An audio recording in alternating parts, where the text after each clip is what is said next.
ദൈവതിരുനാമത്തിന് മഹത്വമുണ്ടായിരിക്കട്ടെ. ഒരിക്കൽ കൂടി പരിശുദ്ധമായ ദേവാലയത്തിൻ്റെ വിശുദ്ധ മദ്ബഹായ്ക്ക് മുൻപാകെ നിൽക്കുവാൻ, തിരുവചനത്തിൽ നിന്ന് ധ്യാനിക്കുവാൻ ദൈവം നൽകുന്നതായ അവസരത്തെ ഓർത്ത് ദൈവത്തെ സ്തുതിക്കുന്നു. പരിശുദ്ധ പരിമല കൊച്ചു തിരുമേനിയുടെ മധ്യസ്ഥതയിൽ അഭയപ്പെട്ടുകൊണ്ട് ഞാനും നിങ്ങളും ഈ ദേവാലയത്തിൻ്റെ അങ്കണത്തിലും പരിസരത്തിലും അതിൻ്റെ അകത്തും ഇരിക്കുമ്പോൾ ഒരു വലിയ വിശുദ്ധി നമ്മെ മൂടുന്നുണ്ട് എന്നുള്ളതായ ആ ഒരു വലിയ പ്രത്യേകത ഒരിക്കലും നമുക്ക് വിസ്മരിച്ചുകൂടാ. വിശുദ്ധിയോടും വെടിപ്പോടും തന്നെ വിളിക്കുന്നവർക്ക് യഹോവ സമീപസ്ഥനായി ഇരിക്കുന്നു എന്നുള്ളതായ വലിയ ബോധ്യം നമ്മെ ഭരിക്കേണ്ടത് അത്യാവശ്യമായ കാര്യമാണ്. സങ്കീർണമായ ഒരു കാലഘട്ടത്തിലാണല്ലോ നമ്മൾ ഓരോരുത്തരും ജീവിക്കുന്നത്. ജീവിതത്തിൻ്റെ പ്രയാസം, ഒരു നിമിഷം കൂടി അങ്ങനെ കഴിയുമെന്നുള്ള ആകുലത ഓരോ മനസ്സിനെയും ആകുലപ്പെടുത്തുമ്പോൾ, ഭയപ്പെടേണ്ട, ഞാൻ നിന്നോട് കൂടെ ഉണ്ട് എന്നതായ ആ ശബ്ദം കേട്ട് ദൈവസന്നിധിയിൽ നിലനിൽക്കുവാൻ, ദൈവം നമ്മെ വിളിച്ചിരിക്കുന്ന വിളിക്ക് യോഗ്യമാകുന്ന പ്രകാരം ഒരുക്കത്തോടെ സ്വസ്ഥതയോടെ അവിടുത്തെ പാദാന്തികത്തിൽ അടുത്തു വരുവാൻ നമ്മെ ഓരോരുത്തരെയും വിളിച്ച് വേർതിരിച്ചിരിക്കുകയാണ്. ദൈവ അനുരൂപമായ ജീവിത ശൈലി, ഇതാകണം നമ്മുടെ ഓരോരുത്തരുടെയും ജീവിതത്തിൻ്റെ മുദ്രാവാക്യം. ഇന്നത്തെ അല്പസമയത്തെ ധ്യാനത്തിനും ചിന്തയ്ക്കുമായി വിശുദ്ധനായ മത്തായി എഴുതിയ സുവിശേഷം 1-ാം അധ്യായം 18 മുതലുള്ളതായ വാക്യങ്ങൾ നമ്മൾ പരിശോധിക്കുമ്പോൾ, പ്രത്യേകിച്ച് ഈ വരുന്ന ഞായറാഴ്ച യൗസേപ്പിനോടുള്ളതായ വെളിപാട് നമ്മൾ ഓർക്കുന്നതായ ഒരു ദിവസം കൂടിയാണ്. യോസേപ്പിന്റെ വെളിപാട് അവൻ്റെ ജീവിതത്തെ ഏറ്റവും ശ്രേഷ്ഠമായ തലത്തിലേക്ക് മാറ്റുകയാണ്. സങ്കീർണമായ ഒരു ചരിത്രത്തെയും സംഘർഷഭരിതമായ ഒരു ജീവിത മുഹൂർത്തത്തെയുമാണ് ഈ ഭാഗം സൂചിപ്പിക്കുന്നത്. സങ്കീർണമായ ഒരു ചരിത്ര സംഭവം ഈ ഭാഗത്ത് നമ്മൾ ചിന്തിക്കുമ്പോൾ, യോസഫിനെ സംബന്ധിച്ചിടത്തോളം യോസഫ് എന്ന വാക്കിൻ്റെ അർത്ഥം യഹോവ വർദ്ധിപ്പിക്കട്ടെ എന്നാണ്. യഹോവ വർദ്ധിപ്പിക്കട്ടെ എന്ന് യോസഫ് എന്ന വാക്കിൻ്റെ അർത്ഥമായി വരുമ്പോൾ, ദൈവസന്നിധിയിൽ സമർപ്പിക്കുന്നതായ സകലത്തെയും 100ഉം അതിനിരട്ടിയായുള്ളതായ വർധനവ് ഭൗതികമായ ലോകത്തിൽ നേടുന്നതിനേക്കാൾ ഉപരിയായി ആത്മീയമായി നേടുവാനുള്ളതായ വലിയൊരു ദൗത്യമാണ് ഈ യോസേഫിൽ കൂടി നമുക്ക് കാണുവാൻ കഴിയുന്നത്. യോസഫിനെ സംബന്ധിച്ച് പറയുമ്പോൾ, യേശു തമ്പുരാന്റെ പിതാവെന്ന നിലയിൽ വളരെ സങ്കീർണമായ ഒരു മാനസികമായ അവസ്ഥയിലാണ് യോസഫ് നിലനിൽക്കുന്നത്. കാരണം നമുക്ക് ഓരോരുത്തർക്കും അറിയാം, അവർ നിശ്ചയിക്കപ്പെട്ടതായ കന്യകയാവുന്ന മറിയം ഗർഭം ധരിച്ചു എന്ന് പറയുമ്പോൾ, ഒരു പുരുഷനുണ്ടാകുന്നതായ ജീവിതത്തിൻ്റെ ചലനങ്ങൾ, സമൂഹം ഒറ്റപ്പെടുത്തുന്നതായ ഒരു വ്യക്തിയുടെ ഭാഗമായി നിന്നുകൊണ്ട് ചിന്തിക്കുമ്പോൾ അവൻ ഏറ്റെടുക്കുന്നതായ ദൗത്യത്തിൻ്റെ പ്രത്യേകത, ഇതൊക്കെ ഈ കാലഘട്ടത്തോട് ഏറ്റവും യോജിച്ചിരിക്കുന്നു എന്നുള്ളത് നമുക്ക് മനസ്സിലാക്കുവാൻ കഴിയുന്ന ഒരു സംഗതിയാണ്. അതുകൊണ്ടാണ് ഞാൻ ആദ്യമേ ഓർപ്പിച്ചത്, സങ്കീർണമായ ഒരു ചരിത്ര സംഭവമാണ് ഈ ഭാഗത്ത് നമുക്ക് കാണുവാൻ കഴിയുന്നത്. ഈ ഭാഗം ഇപ്രകാരം നമ്മെ ഓർപ്പിക്കുന്നു. 18-ാം വാക്യം, എന്നാൽ യേശുക്രിസ്തുവിൻ്റെ ജനനം ഈ വണ്ണമായിരുന്നു. അവൻ്റെ അമ്മയായ മറിയ യോസഫിന് വിവാഹം നിശ്ചയിക്കപ്പെട്ട ശേഷം അവർ കൂടി വരും മുമ്പേ പരിശുദ്ധാത്മാവിനാൽ ഗർഭിണിയായി എന്ന് കണ്ടു.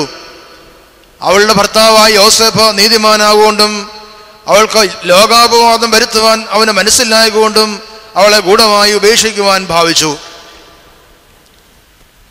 ഗൂഢമായി ഉപേക്ഷിക്കുവാൻ കന്യകമറിയാമിനെ ഉപേക്ഷിക്കുവാൻ തക്കവണ്ണം യോസഫ് ആഗ്രഹിക്കുമ്പോൾ തന്നെ അവൻ്റെ ഗുണവിവരങ്ങളും അവിടെ വിശുദ്ധനായ മത്തായി സുവിശേഷം അവിടെ ഓർപ്പിക്കുന്നുണ്ട്.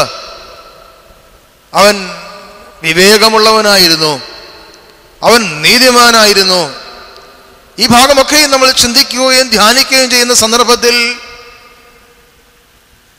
ഈ ലൂക്കോസ് ഏവങ്കലിസ്റ്റായും മത്തായി ഏവങ്കലിസ്റ്റാനും ഒക്കെ ചരിത്ര സംഭവങ്ങളെ വ്യാഖ്യാനിക്കുന്നത് രണ്ടു തരത്തിലാണ്.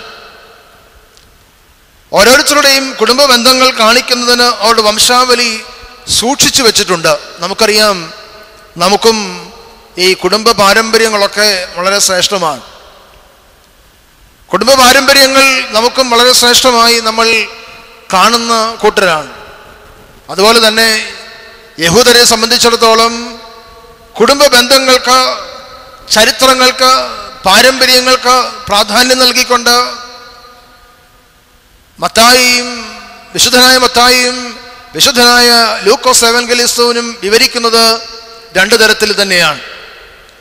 വിശുദ്ധനായ മത്തായി ശ്ലീഹ ഓർമ്മിപ്പിക്കുന്നത് ജോസഫിന് ദാവീദിനോടുള്ള കുടുംബബന്ധം സൂചന എന്നുള്ളതാണ്.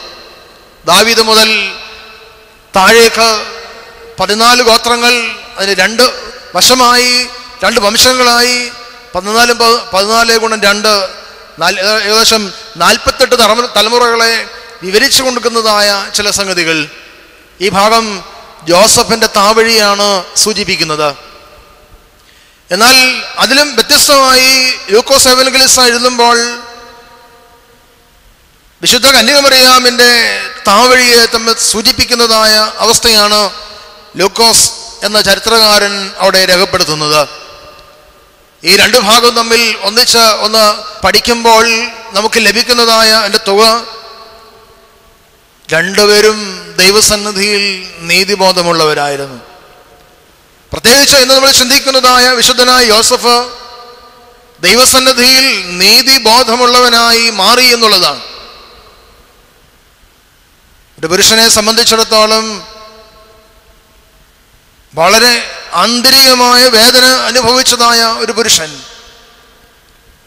പ്രയാസത്തിന്റെ കനലിൽ കൂടി നടക്കുന്നതായ ഒരു വ്യക്തി, ആ വ്യക്തിയെ നമ്മൾ പരിചയപ്പെടുമ്പോൾ വളരെ വ്യത്യസ്തമായ ചിന്തകൾ നമ്മുടെ ജീവിതത്തെ ഉലയ്ക്കുന്നുണ്ടാവണം.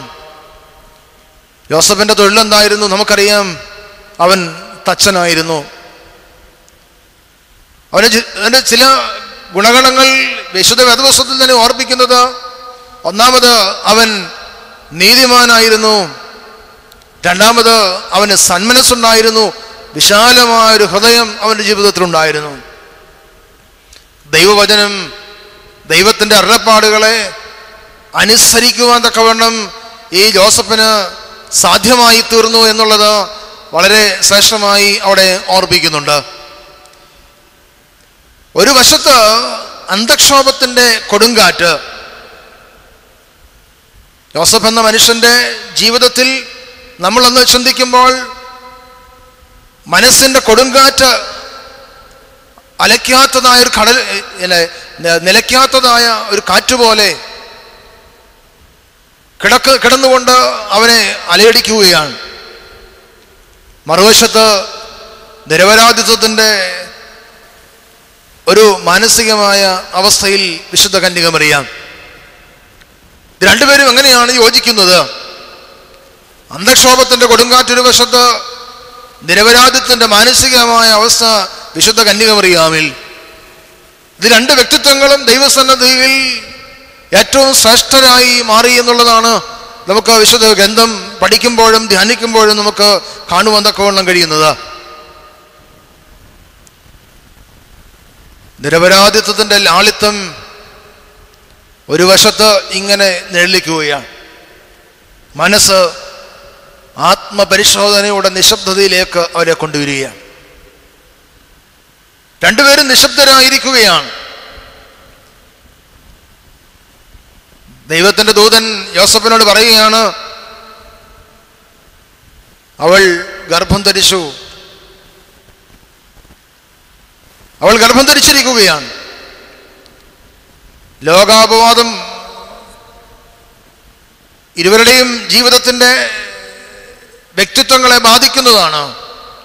അങ്ങനെ ഈ വ്യക്തിത്വം അവളെ രഹസ്യമായി ഉപേക്ഷിക്കുവാൻ ആഗ്രഹിക്കുകയാണ്. അത് പഴയ നിയമ ന്യായപ്രമാണത്തെ കൂട്ടുപിടിച്ചുകൊണ്ടാണ് യോസഫ് ആ വഴി ചിന്തിക്കുന്നത്. പഴയ നിയമ ന്യായപ്രമാണത്തിൽ അവിടെ കാണുന്നത്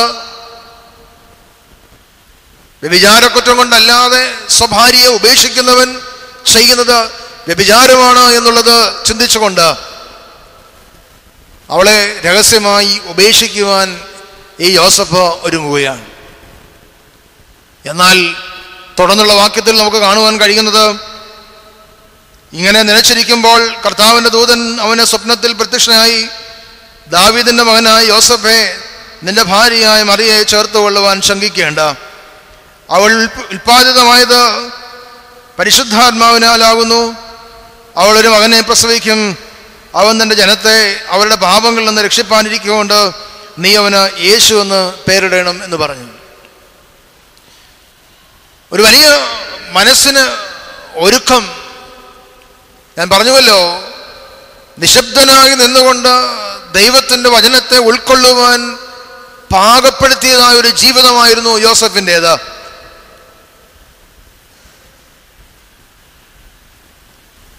നാം ഒന്ന് ചിന്തിച്ചേ, നമ്മുടെ ജീവിതത്തിൽ നമ്മുടെ ആശങ്കകൾ, നമ്മുടെ പ്രതികൂലതകളൊക്കെ ഏറി വരുമ്പോൾ നമ്മുടെ മാനസികമായ അവസ്ഥ എന്താണ്? ഉൽപ്പത്തി പുസ്തകം 21-ാം അധ്യായം 17-ാം വാക്യത്തിൽ ഹാഗാറിനെ കുറിച്ച് പറയുന്നതായ ഒരു കാര്യമുണ്ട്. ഹാഗാർ മരുഭൂമിയുടെ ചുട്ടുപഴുത്ത മണലിൽ കുഞ്ഞിനെ മരിക്കുവാൻ വിട്ടിട്ട് കണ്ണുനീരിൽ അഭയം തേടുമ്പോൾ ദൈവം അവളുടെ കണ്ണ് തുറക്കുകയാണ്. വിശാലമായ ലോകത്തിലേക്ക് അവൾ കണ്ണു തുറക്കുകയാണ്. ഹാഗാറിനെ സംബന്ധിച്ചിടത്തോളം ഏറ്റവും ശ്രദ്ധേയമായ ഒരു മാനസികമായ അവസ്ഥ അവിടെ കാണുവാൻ കഴിയുന്നുണ്ട്. ഹാഗാറിനെ സംബന്ധിച്ചിടത്തോളം മരുഭൂമി ചുട്ടുപൊള്ളുന്നതാണെങ്കിലും അതിനേക്കാൾ ചുട്ടുപൊള്ളുന്നതായ ജീവിത അവസ്ഥയായിരുന്നു ഹാഗാറിനുണ്ടായിരുന്നത്. എന്നാൽ യഹോവയാ ദൈവം അവളുടെ കണ്ണുനീരിനെ മാനിക്കുകയാണ്. ഇവിടെയും ഈ രണ്ട് വ്യക്തിത്വങ്ങളുടെ കണ്ണുനീരിനെ ദൈവം, പിതാവാം ദൈവം മാനിക്കുകയാണ് ചെയ്യുന്നത്. ഓരോ ഭാഗങ്ങൾ നമ്മൾ ചിന്തിക്കുമ്പോഴും നമുക്ക് കാണുവാൻ കഴിയുന്നതായ ചിന്തകൾ എന്ന് പറയുന്നത് അത് മനനം ചെയ്യുന്നതിനും അപ്പുറം തന്നെയാണ്.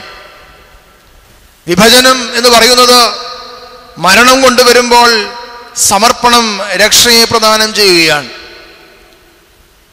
ഈ മറിയമിനെ യോസഫ് ഉപേക്ഷിക്കുവാൻ ഭാവിക്കുന്നതായ സന്ദർഭത്തിൽ നിന്ന് ചേർത്തുകൊള്ളുവാൻ ദൈവത്തിൻ്റെ ആത്മാവ് അവനോട് സംസാരിക്കുകയാണ്. ദൈവത്തിൻ്റെ ആത്മാവ് അവനോട് സംസാരിക്കുന്നു, നീ അവളെ ചേർത്തുകൊള്ളണം. അവളിൽ ഉൽപ്പാദിതമായിരിക്കുന്നത് പരിശുദ്ധാത്മാവിനാലാണ്.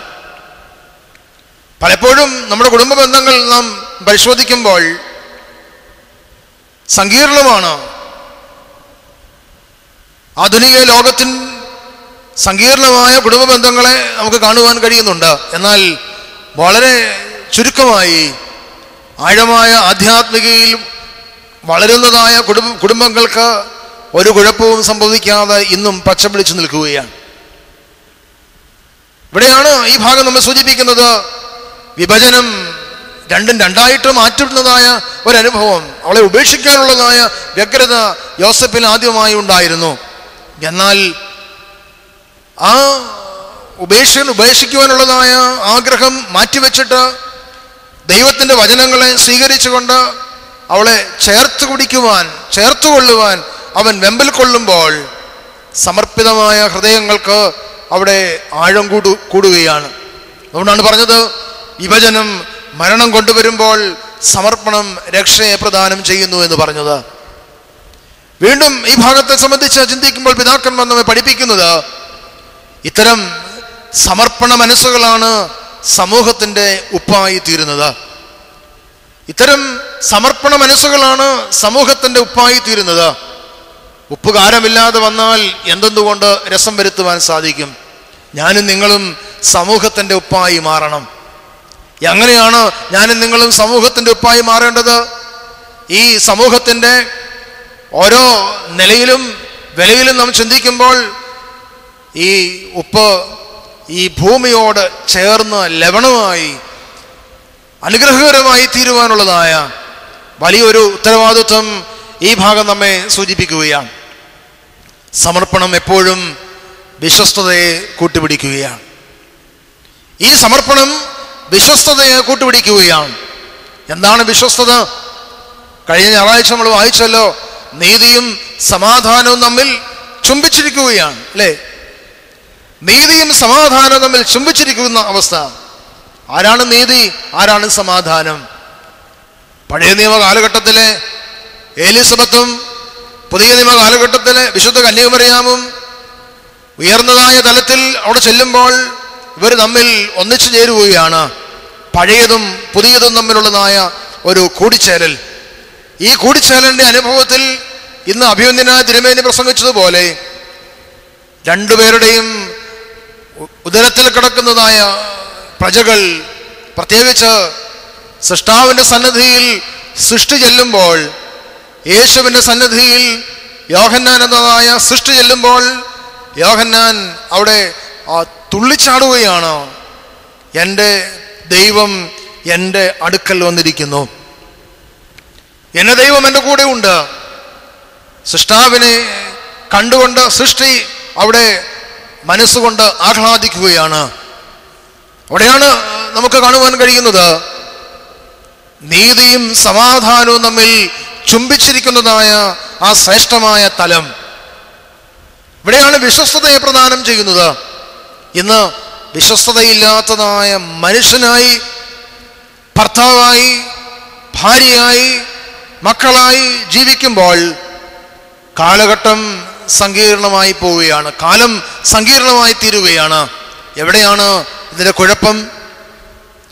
എവിടെയാണ് അബദ്ധം സംഭവിച്ചിരിക്കുന്നത്? കുടുംബത്തിലാണ് ഇതിൻ്റെ സങ്കീർണമായ സ്ഥാനം. കുടുംബത്തിലാണ് പ്രശ്നം. പരസ്പരം സംസാരിക്കുന്നില്ല, പരസ്പരം കേൾക്കുവാൻ ആഗ്രഹിക്കുന്നില്ല, ഒന്നിച്ചിരുന്ന് ഭക്ഷണം കഴിക്കുന്നില്ല, ഒന്നിച്ചിരുന്ന് പ്രാർത്ഥിക്കുന്നില്ല. ഇതിൻ്റെ കുഴപ്പം തന്നെയാണ് സങ്കീർണമായ അവസരങ്ങളിലേക്ക് ഈ സമൂഹം മാറ്റപ്പെടുന്നത്. അതിൽ നിന്നൊരു മോചനം നമുക്ക് അത്യാവശ്യമാണ്. എങ്ങനെ? ദൈവത്തോട് വിശ്വസ്തത കാക്കുന്നതായ ജനമായി ഞാനും നിങ്ങളും ആയിത്തീരണം. ഇവിടെ യോസഫിനെ സംബന്ധിച്ച് ചിന്തിക്കുമ്പോൾ, യോസഫിനെ സംബന്ധിച്ച് ഒന്നാമത് എനിക്ക് ഓർപ്പിക്കാനുള്ളത് ജോസഫിന്റെ വിവേകം. വിവേകം നഷ്ടപ്പെട്ട മനുഷ്യനെ അല്ല നമുക്കിവിടെ കാണുവാൻ കഴിയുന്നത്. തികച്ചും വ്യത്യസ്തമായി വിവേകത്തോടുകൂടി ദൈവ ആശ്രയം ഉള്ളവനായി ആ കന്യകമറിയാമിനെ അവൻ സ്വീകരിക്കുകയാണ്. ജോസഫിന്റെ വിവേകം ഏറ്റവും ശ്രദ്ധേയമായി നമുക്കിവിടെ കാണുവാൻ കഴിയുകയാണ്. മറിയമ്മന്റെ ജീവനും സൽപ്പേരിനും പരിക്ക് പറ്റാതെ ശ്രമിക്കുവാൻ ജോസഫിനെ പ്രേരിപ്പിക്കുകയാണ് ജോസഫിന്റെ വിവേകം. നമ്മുടെ വിവേകം എങ്ങനെയാണ്? പരിശുദ്ധ കന്യകമറിയാമിനും അവരുടെ തലമുറകൾക്കും അവരുടെ മാതാപിതാക്കൾക്കും പരിക്ക് പറ്റാതെ വളരെ ശ്രദ്ധേയമായി അവളെ നെഞ്ചോട് ചേർക്കുന്നതായ അനുഭവത്തിലേക്ക് ജോസഫ് ആവുകയാണ്. നാം ഒന്ന് ചിന്തിച്ചേ, ഈ സ്ഥിതിവിശേഷത്തിൽ നമ്മളാണെങ്കിൽ എന്താ ചെയ്തേനെ? നമ്മൾ എന്ത് ചെയ്തേനെ?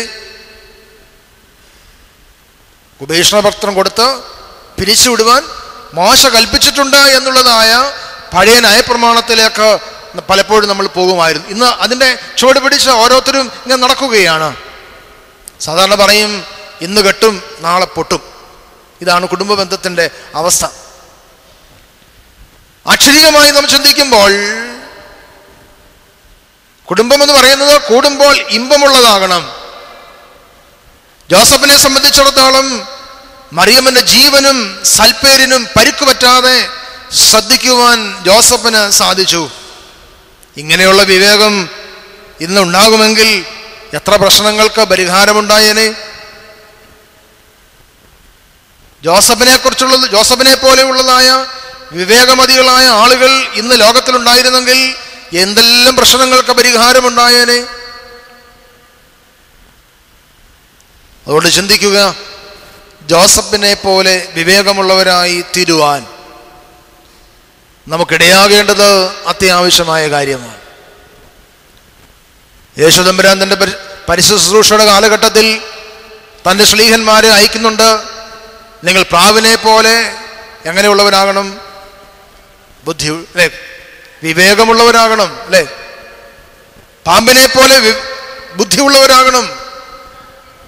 ചെന്നായിക്കൊണ്ട് നടുവിലേക്ക് ഈ ശിശുഗണങ്ങളെ അയച്ചുകൊണ്ട് പറയുകയാണ്, പ്രാവിനെയും പാമ്പിനെയും അവിടെ കൂട്ടുപിടിക്കുകയാണ്. ഒരു മാതൃക കാണിച്ചു കൊടുക്കുകയാണ്. പാമ്പ് കൂർമ്മബുദ്ധിയുടെ ആശാനാണ്, പ്രാവ് നിഷ്കളങ്കതയുടെ ഒരു പക്ഷിയാണ്. അതുകൊണ്ട് നിഷ്കളങ്കതയുള്ളവരായി ദൈവസന്നിധിയിൽ വളരുന്നതായ ഏതു മനുഷ്യനും നിലനിൽക്കുവാൻ പ്രയാസപ്പെടേണ്ട ആവശ്യമില്ല. ജോസഫിനെ പോലെ വിവേകമുള്ളവരായിരിക്കാൻ നമുക്ക് ഇടയാകേണ്ടത് അത്യാവശ്യമായ കാര്യങ്ങളാണ്. അതുകൊണ്ട് ഞാൻ ഓർപ്പിച്ചതുപോലെ സമർപ്പണത്തിന് വിധേയനാകുന്നതായ ജോസഫ് വിശ്വസ്തതയെ കൂട്ടുപിടിക്കുകയാണ്. ഇന്ന് വിശ്വസ്തതയില്ല, സത്യസന്ധതയില്ല, ന്യായമില്ല, നീതിയില്ല, അങ്ങനെ പോകുന്നു ജീവിതത്തിൻ്റെ അവസ്ഥകൾ.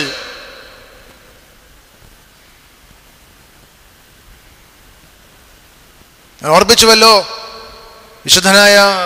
വിശുദ്ധയായ കന്യകമറിയാമും എലിസബത്തും തമ്മിൽ കൂടിച്ചേരുമ്പോൾ നീതിയും സമാധാനവും ചുംബിക്കുകയാണ്. നമ്മൾ പരസ്പരം സമാധാനം കൊടുക്കുന്നുണ്ട് വിശുദ്ധ കുർബാനയിൽ. എത്ര പേര് ആത്മാർത്ഥമായിട്ടാണ് സമാധാനം കൊടുക്കാറുള്ളത്? ചിലയിടത്ത് ചെന്ന് കഴിഞ്ഞാൽ നമുക്ക് കാണുവാൻ കഴിയും, അപ്പുറത്ത് നിന്ന് നിൽക്കുന്ന ആള് നമ്മുടെ എതിർകക്ഷിയാണെങ്കിൽ അങ്ങോട്ട് തിരിയത്തില്ല, ഇപ്പുറത്തോട്ട് തിരിയും, അല്ലേ? ഇതാണ് നമ്മുടെ അവസ്ഥ. പോട്ടെ, ഒരു കുടുംബത്തിലുള്ളവർ പരസ്പരം മിണ്ടുകയില്ല, സമാധാനം കൊടുക്കുകയില്ല, സംസാരിക്കാറില്ല. എങ്ങനെ പോകുന്നു നമ്മുടെ ജീവിതത്തിൻ്റെ അവസ്ഥകൾ? ജീവിതാധ്വാനങ്ങളുടെ ഭാരത്താൽ കോനിയ ശരീരവുമായി ഓരോ ചുവട് വെക്കുമ്പോഴും നമ്മയൊക്കെ നയിക്കുന്നത് മലമുകളിലെ വിശ്രാമം സ്ഥാനം തന്നെയാണ്. ജീവിതത്തിൻ്റെ ഭാണ്ഡവുമായി കൂന് പിടിച്ചതായ ഭാവവുമായി നമ്മെ നയിക്കുന്നത് നമ്മൾ ഉയരങ്ങളിലേക്ക് കയറി ചെല്ലുകയാണ്. Life is A journey. ജീവിതം ഒരു യാത്രയാണ്. ആ യാത്രയിൽ ആരും എൻ്റെ കൂടെ ഇല്ല എന്ന് പരിഭവിക്കേണ്ട ആവശ്യമില്ല. ഭാരങ്ങളുണ്ടാകാം, പ്രയാസങ്ങളുണ്ടാകാം, പങ്കിലമായ ജീവിതമുണ്ടാകാം. നീ എങ്ങോട്ട് കയറി ചെല്ലണം? മലമുകളിലേക്ക് കയറി ചെല്ലണം. ജോസഫിന്റെ വിവേകത്തെ അവിടെ കാണുകയാണ്. ജോസഫ് വളരെ ശ്രദ്ധാപൂർവം പെരുമാറുകയാണ്. വളരെ പക്വതയോടെ, പരിപക്വതയോടെ ജോസഫ് അവിടെ പെരുമാറുകയാണ്. മലമുകളിലെ വിശ്രാമം സ്ഥാനം തന്നെയാണ്. നാം പർവ്വതങ്ങളെ അല്ല, പലപ്പോഴും നമ്മെ തന്നെ കീഴടക്കേണ്ടത് അത്യാവശ്യമാണ്.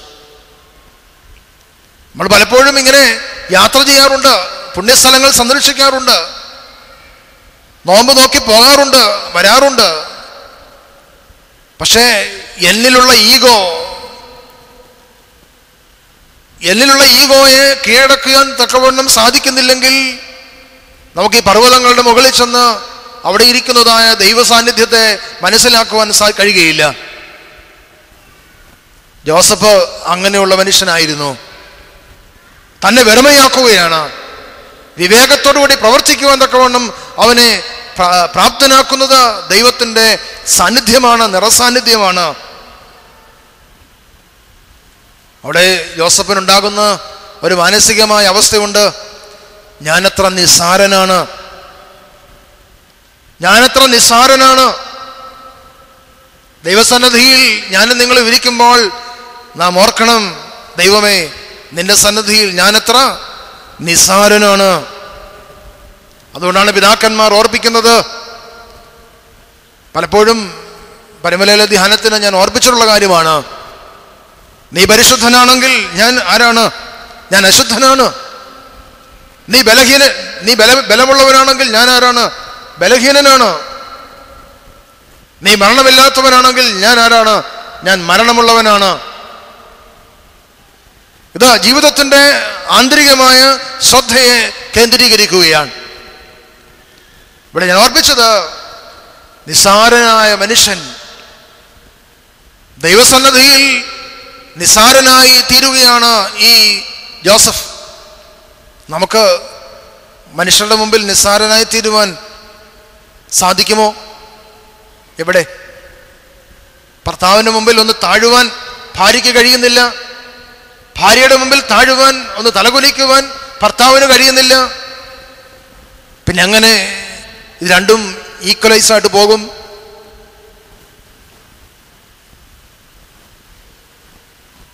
മൂന്ന് തരത്തിലുള്ളതായ മനുഷ്യനുണ്ടെന്നാണ് പഠിപ്പിക്കുന്നത്. മൂന്ന് തരത്തിലുള്ളതായ മനുഷ്യനുണ്ട്. ഒന്ന്, ജഡീക മനുഷ്യൻ. ജഡീക മനുഷ്യന്റെ പ്രത്യേകത എന്ന് പറയുന്നത്, തന്റെ സന്തോഷങ്ങൾക്ക് വേണ്ടി മാത്രം കഴിയുന്നവരാണ്. മൂന്ന് തരത്തിലുള്ള മനുഷ്യരിൽ ഏത് മനുഷ്യനാണ് ഇന്ന് ഇവിടെ ഇരിക്കുന്നത് എന്നുള്ളത് നമ്മൾ ശ്രദ്ധിക്കുക. ജഡീകമായ മനുഷ്യൻ തൻ്റെ സന്തോഷങ്ങൾക്ക് വേണ്ടി മാത്രം കഴിയുന്നവനാണ്. ഞാൻ ആ കൂട്ടത്തിലുള്ളവനാണോ? അതിൻ്റെ കൂടെ വേറൊരു കാര്യം കൂടി പറയുന്നുണ്ട്. അതിനായി മറ്റുള്ളവരെ ഹനിക്കേണ്ടി വന്നാൽ പോലും, മറ്റുള്ളവരെ കൊന്നാൽ പോലും എനിക്ക് എന്ത് കിട്ടണം? എൻ്റെ ജീവിതത്തിന് സന്തോഷം ലഭിക്കണം, അല്ലേ?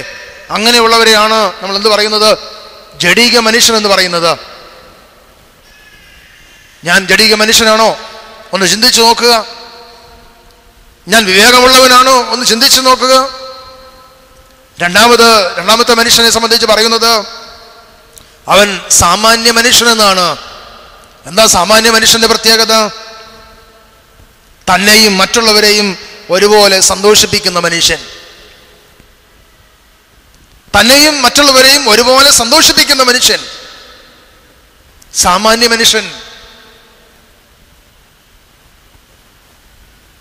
ഉഷ്ണവാനുമല്ല, ശീതോഷ്ണവാനുമല്ല, മിതശീതോഷ്ണവാനാണ്, അല്ലേ? പലപ്പോഴും ന്യായം വേണം, നീതി വേണം എന്നൊക്കെ പറയുമ്പോഴും ഇത് രണ്ടും ഒന്നും ഇല്ലാതെ പ്രവർത്തിക്കുന്നതായ ഒരു കൂട്ടം ആളുകൾ, സാമാന്യ മനുഷ്യൻ. ഞാൻ ആ കൂട്ടത്തിലുള്ളവനാണോ? വീണ്ടും അവിടെ ഓർപ്പിക്കുന്നത് മൂന്നാമത്തെ വ്യക്തിത്വം, ആത്മീയ മനുഷ്യൻ, സ്പിരിച്വൽ മാൻ. തനിക്കെന്ത് സംഭവിച്ചാലും ദൈവത്തെ മാത്രം പ്രീതിപ്പെടുത്തുന്നതായ മനുഷ്യനാണ് ആര്? ആത്മീയ മനുഷ്യൻ. എനിക്കെന്ത് സംഭവിച്ചാലും, എൻ്റെ വ്യക്തിത്വത്തിന് എന്ത് സംഭവിച്ചാലും, എനിക്ക് ജീവിതത്തിൽ എന്ത് കുറവ് നേരിട്ടാലും ദൈവത്തെ മാത്രം പ്രീതിപ്പെടുത്തുന്നതായ മനുഷ്യനാണ് ആത്മീയ മനുഷ്യൻ. അപ്പോൾ ചിന്തിക്കുക, മൂന്ന് തരത്തിലുള്ള മനുഷ്യാത്മാക്കളിൽ ഏത് മനുഷ്യനാണ് ഇന്നിവിടെ ഇരിക്കുന്നത്? ഞാനിന്ന് പ്രാകൃത മനുഷ്യനാണോ? ഞാനിന്ന് സാമാന്യ മനുഷ്യനാണോ? ഞാനിന്ന് ആത്മീയ മനുഷ്യനാണോ? ഞാൻ ആത്മീയ മനുഷ്യൻ ആകണമെങ്കിൽ വിവേകപൂർവം പ്രവർത്തിക്കുവാനുള്ളതായ ഉത്തരവാദിത്വം നമുക്കുണ്ട്. ജോസഫിനെ പോലെ വിവേകമുള്ളവനായിരിക്കാൻ ദൈവം തമ്പുരാൻ നമ്മെ സഹായിക്കട്ടെ. ജോസഫ് ഇത്തരത്തിലുള്ള ഒരു മനുഷ്യനായിരുന്നു. പിതാക്കന്മാർ പറയുന്നുണ്ട്, പലപ്പോഴും നമ്മൾ ഏദനിൽ തന്നെയാണ്. ഏദനിൽ നിന്ന് പുറത്താക്കപ്പെട്ടവരാണ് ഞാൻ എന്ന് വെച്ചാൽ അതിന്റെ അർത്ഥം പാപത്തിന് അടിമപ്പെട്ടവരാണ് എന്നുള്ളത്. വിവേകമില്ലാതെ പ്രവർത്തിക്കുന്നതായ മനുഷ്യൻ, അത് ഓർപ്പിക്കുന്നുണ്ടല്ലോ, വിശുദ്ധ വേദോസം ഓർപ്പിക്കുന്നുണ്ട്, മനുഷ്യൻ വിവേകഹീനനായാൽ നശിച്ചു പോകുന്ന മൃഗങ്ങൾക്ക് തുല്യനാണ്. മനുഷ്യൻ വിവേകഹീനനായാൽ നശിച്ചു പോകുന്ന മൃഗങ്ങൾക്ക് തുല്യനാണ്. മൃഗമായി ജീവിക്കുവാൻ പലപ്പോഴും പല ആളുകളും ശ്രമിക്കാറുണ്ട്. നോക്കൂ, നമ്മുടെ ജീവിതത്തിലേക്കൊന്ന് നോക്കൂ, തിരിഞ്ഞു നോക്കൂ. നിനവയിലെ ഇസ്ഹാക്ക് പറയുന്നതായ ഒന്ന് രണ്ട് കാര്യങ്ങളുണ്ട്. അതിപ്രകാരമാണ്. ആ വിശുദ്ധനായ പിതാവ് ഓർപ്പിക്കുന്നു, ദൈവസ്നേഹത്തിൻ്റെ പേരാണ് പറുദീസ. ദൈവസ്നേഹത്തിൻ്റെ പേരാണ് പറുദീസ. രണ്ടാമത് ആ പിതാവ് ഓർപ്പിക്കുന്നു, എല്ലാ അനുഗ്രഹങ്ങളുടെയും ആനന്ദം കൂടി കൊള്ളുന്ന തുറമുഖം. മൂന്നാമത് പശ്ചാത്താപമാണ് കപ്പൽ. ദൈവഭയമാണ് നാവികൻ. ദൈവഭയം അനുതാപത്തിൻ്റെ നൗകയിലേറി വികാരങ്ങളുടെ ദുഷിച്ച കടൽ കടന്ന് സ്നേഹമാവുന്ന ദിവ്യമായ തുറമുഖത്തെത്തുക. ദൈവഭയം അനുതാപത്തിൻ്റെ നൗകയിലേറി. ദൈവഭയം വേണം, അനുതാപം വേണം. അനുതാപം എന്ന് പറയുന്നത് ഇവിടെ ഒരു കപ്പലാണ്, നൗകയാണ്. പശ്ചാത്താപം, അനുതാപം, കണ്ണുനീര്, ഇതെല്ലാം ആവശ്യമായ ഒരു കാര്യമാണ്. അപ്പോൾ ദൈവഭയം അനുതാപത്തിൻ്റെ നൗകയിലേറി വികാരങ്ങളുടെ ദുഷിച്ച കടൽ കടന്ന്, വികാരങ്ങൾ കടലിന് സമാനമാണെന്നാണ് പറയുന്നത്. പശ്ചാത്താപം എന്നതായ കപ്പലിൽ കയറി വികാരങ്ങളുടെ ദുഷിച്ച കടൽ കടന്ന് സ്നേഹമാവുന്ന ദിവ്യമായ തുറമുഖത്തെത്തുമ്പോൾ അവനെ നമുക്ക് കണ്ടെത്തുവാൻ കഴിയും. ആരെ? ദൈവത്തെ കണ്ടെത്തുവാൻ കഴിയും. വികാരങ്ങളുള്ള മനുഷ്യനായിരുന്നു യോസെഫ്. എന്നാൽ പരിപക്വതയോടെ പക്വമായ നിലപാടെടുത്തുകൊണ്ട് ജീവിതത്തെ നിലനിർത്തുവാൻ ഈ യോസഫിന് സാധിച്ചു എന്നുള്ളതാണ് ഇവിടെ ശ്രദ്ധേയമായ കാര്യം. ഹൃദയത്തിൽ തീക്കനൽ പേറി നടക്കുന്നവനായിരുന്നു യോസഫ്. ഹൃദയത്തിൽ തീക്കനൽ പേറി നടക്കുന്നവനായിരുന്നു യോസഫ്. നമ്മിൽ നിന്ന് ദൈവം എന്താ പ്രതീക്ഷിക്കുന്നത്? നമ്മിൽ നിന്ന് ദൈവം എന്താ പ്രതീക്ഷിക്കുന്നത്? നമ്മിൽ നിന്ന് ദൈവം പ്രതീക്ഷിക്കുന്നത് സത്യവും നീതിയും. എന്നിൽ നിന്ന് ദൈവം പ്രതീക്ഷിക്കുന്നത് സത്യവും നീതിയുമാണ്. ഈ യോസഫിൽ വിവേകത്തോടെ പെരുമാറുവാൻ അവനെ ശീലിപ്പിച്ചത് ദൈവത്തോടുള്ളതായ ആഴമായ ബന്ധമാണ്. ക്രിസ്തീയ കുടുംബജീവിതത്തെ സംബന്ധിച്ച് പറയുമ്പോൾ ക്രിസ്തീയ കുടുംബജീവിതത്തിൽ തികഞ്ഞ ആത്മീയത ഉണ്ടാകേണ്ടത് അത്യാവശ്യമാണ്. 2, സമചിത്തത. ആധ്യാത്മികതയും സമചിത്തതയും രണ്ടും ഒരേപോലെ കൊണ്ടുപോയെങ്കിൽ മാത്രമേ ക്രിസ്തീയ കുടുംബജീവിതം ധന്യമായി തീരുവാൻ സാധിക്കുകയുള്ളൂ. നമുക്ക് ഓരോരുത്തർക്കും ജീവിതത്തിൽ പ്രത്യാശകളും പ്രതീക്ഷകളുമുണ്ട്. പ്രതീക്ഷയാണ് ജീവിതത്തിൻ്റെ താളം നിയന്ത്രിക്കുന്നത്. പ്രതീക്ഷയാണ് ജീവിതത്തിൻ്റെ താളം നിയന്ത്രിക്കുന്നത്. അപ്പോ താളം നഷ്ടപ്പെട്ട ഒരു വ്യക്തിയായിരുന്നു യോസെഫ്. എന്നിട്ടും ദൈവസന്നിധിയിൽ നീതിബോധമുള്ളവനായി ജോസഫിന്റെ വിവേകത്തെ അവിടെ ചൂണ്ടിക്കാട്ടുകയാണ്. നീതിബോധമുള്ളവനാവുകയാണ്. അവിടെ പറയുന്നു,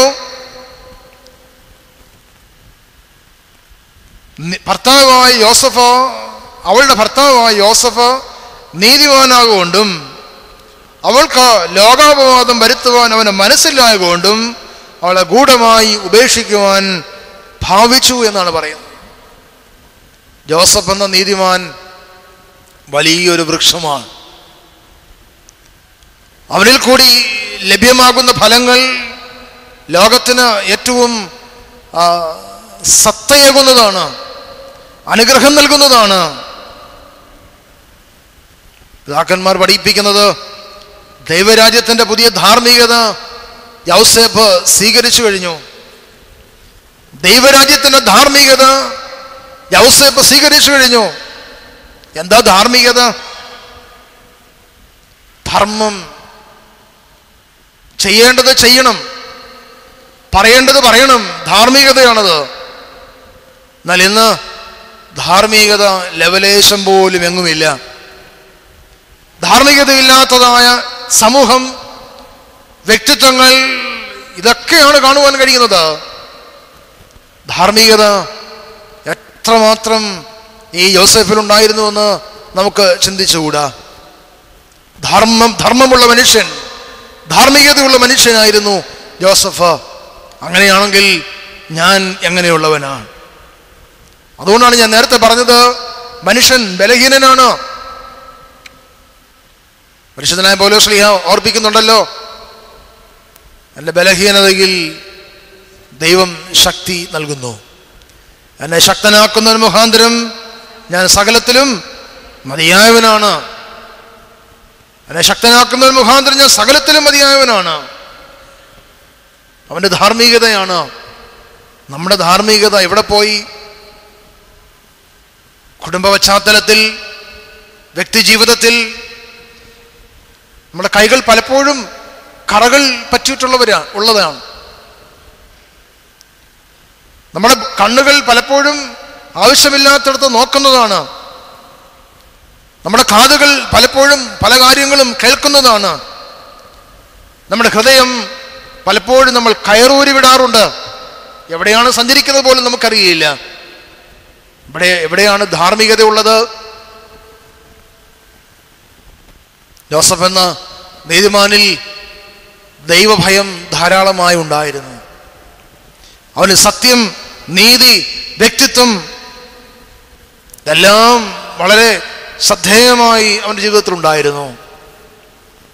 ഞാൻ ഓർപ്പിച്ചത്, ദൈവ നിയോഗത്തിന് കീഴ്പ്പെടുവാനുള്ളതായ വലിയൊരു വിവേകം ജോസഫ് കാണിക്കുകയാണ്. ദൈവനിയോഗത്തിന് കീഴ്പ്പെടുവാനുള്ളതായ നിയോഗം, ഒരു വലിയ തീരുമാനം ജോസഫ് അവിടെ എടുക്കുകയാണ്. അവളെ ഉപേക്ഷിക്കുന്നില്ല, അവളെ ചേർത്തുകൊള്ളുകയാണ് ചെയ്യുന്നത്. പ്രതികാരം ആർക്കുള്ളതാണ്? യഹോവയ്ക്കുള്ളതാണ്. നമുക്കുള്ളതാണോ? അല്ല, പ്രതികാരം യഹോവയ്ക്കുള്ളതാണ്.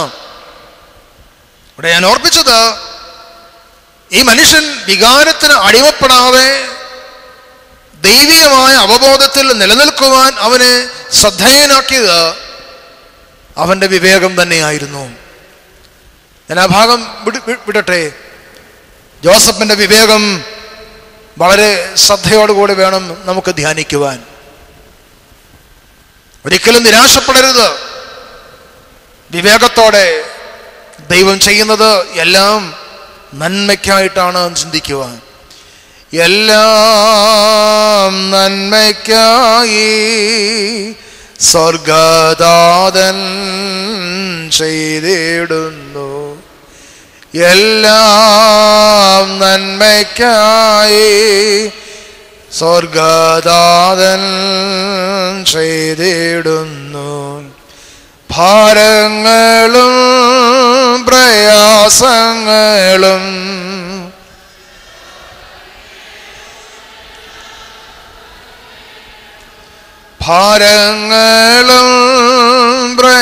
പ്രയാസങ്ങളും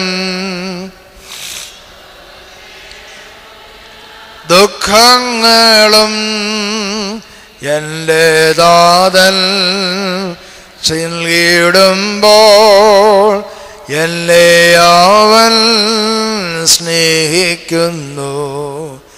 എൻ്റെ ദാതൻ നൽകിടുമ്പോൾ എന്നെ അവൻ സ്നേഹിക്കുന്നു.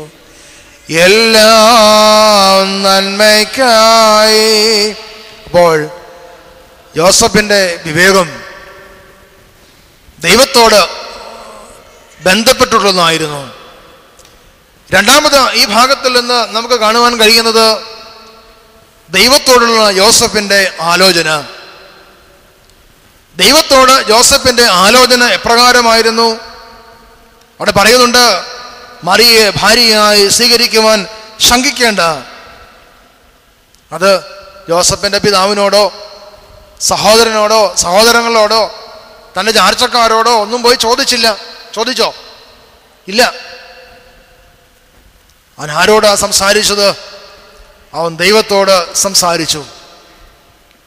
ഇന്നത്തെ കുടുംബ ബന്ധങ്ങൾക്ക്, കുടുംബത്തിലെ പ്രശ്നങ്ങൾക്ക് കാരണമായിരിക്കുന്നത് ദൈവത്തോട് ആലോചന കഴിക്കാത്ത കുടുംബജീവിതം ആയതുകൊണ്ടാണ് പ്രശ്നങ്ങൾ ഉണ്ടാകുന്നത്.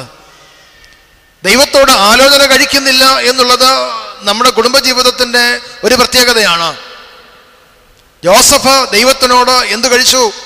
ആലോചന കഴിച്ചു, അല്ലേ? ഞാൻ എന്ത് ചെയ്യണം? ദൈവസന്നിധിയിൽ ഞാൻ എന്താണ് ചെയ്യേണ്ടത്? ഇവളെ ഉപേക്ഷിക്കണമോ ഇവളെ സ്വീകരിക്കണമോ? ഉത്തരം കൊടുക്കുന്നുണ്ട്. ഇവളെ എന്ത് ചെയ്യണം? ഇവളെ സ്വീകരിച്ചു കൊള്ളണം. ദൈവത്തിനോട് ആലോചന കഴിക്കുന്ന സമൂഹമായി ഞാനും നിങ്ങളും ആകുമ്പോൾ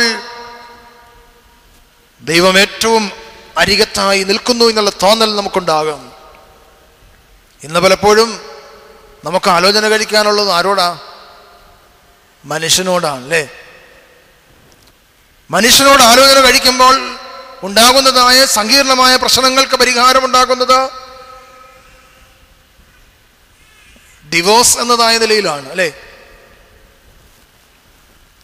മനുഷ്യനോട് ആലോചന കഴിക്കുന്നതായ ഈ സമൂഹത്തിൻ്റെ പോരായ്മ അത് നികത്തേണ്ടത് അത്യാവശ്യമായ കാര്യമാണ്. നീ ശങ്കിക്കേണ്ട, ഉത്തരം ലഭിക്കുകയാണ്.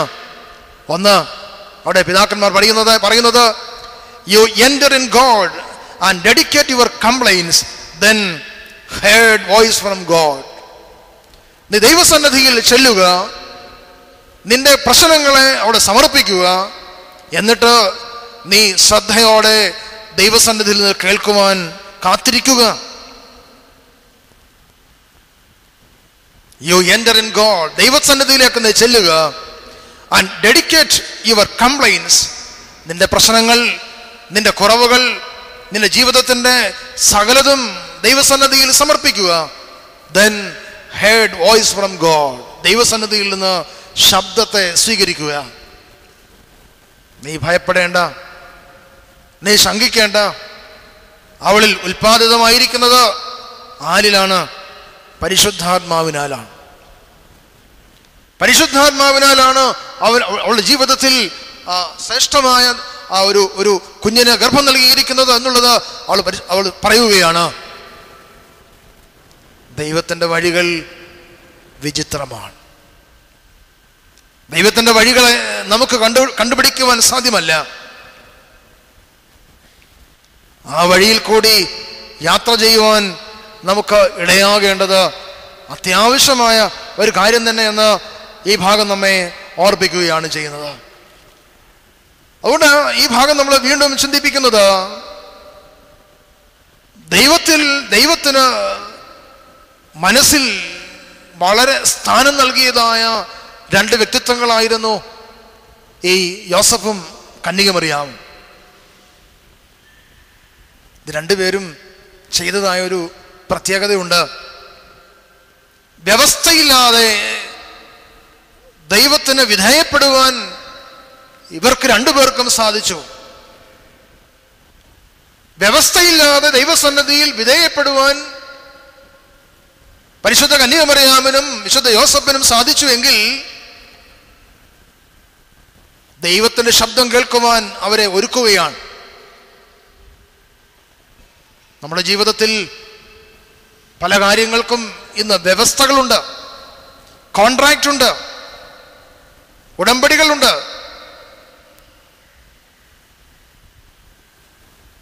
ദൈവസന്നിധിയിൽ യാതൊരു വ്യവസ്ഥയും ഇല്ലാതെ ദൈവത്തിന് കീഴ്പ്പെടുവാനുള്ളതായ വികാരം ഉള്ള മനുഷ്യനായി ഇവർ രണ്ടുപേരും മാറ്റപ്പെടുകയാണ്. ദൈവത്തിന് വിധേയപ്പെടുവാൻ, വ്യവസ്ഥയില്ലാതെ വിധേയപ്പെടുവാൻ നമുക്ക് സാധിക്കുന്നുവെങ്കിൽ അവിടെ ജീവിതം ഏറ്റവും ശ്രദ്ധേയമാവുകയാണ്. ദൈവസന്നിധിയിൽ വിശ്വസ്തനാകണം. ശിഥിലമായ ബന്ധങ്ങൾക്ക് ഏറ്റവും അത് ഉണ്ടാകാതിരിക്കുവാനുള്ള മാർഗമെന്ന് പറയുന്നത് വിശ്വസ്തരാകുക എന്നുള്ളതാണ്. ആരോടൊക്കെ വിശ്വസ്തരാകേണ്ടതല്ലേ? ഒന്നാമത് ദൈവത്തോട് വിശ്വസ്തത പുലർത്തണം. ദാവീദ് വളരെ ശ്രദ്ധേയമായി അനുതാപത്തിന്റെ സങ്കീർത്തനം രചിക്കുമ്പോൾ, ദൈവമേ നിന്റെ കൃപയും പ്രകാരം എന്നോട് കരുണ തോന്നണമേ, നിന്റെ കൃപയും പ്രകാരം എന്നോട് കരുണ തോന്നണമേ. നമ്മൾ ആവർത്തി ആവർത്തി വായിക്കേണ്ട സങ്കീർത്തനമാണ് 51-ാം സങ്കീർത്തനം. അതുകൊണ്ട് വിധേയപ്പെടുവാൻ വിനയം എന്നതായ ദാസവേഷം ധരിച്ചുകൊണ്ട് വേണം വിധേയപ്പെടുവാൻ. ദൈവത്തെ പ്രസവിക്കുവാൻ പോകുന്നവൾ എന്ന നിലയിൽ